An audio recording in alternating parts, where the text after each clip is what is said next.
अस्सलामुअलैकुम।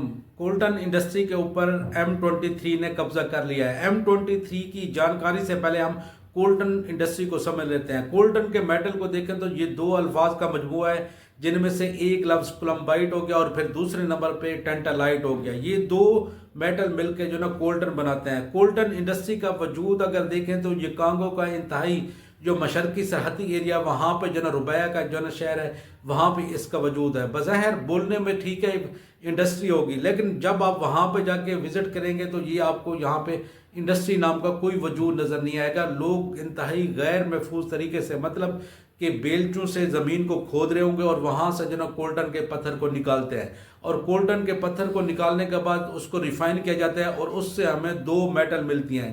एक हमें कोल्टन का पाउडर मिलता है और फिर दूसरे नंबर पे हमें टेंटालेम ये मेटल मिलती है। टेंटालेम ये आपके मोबाइल में इस्तेमाल की जाती है और इसका साइज़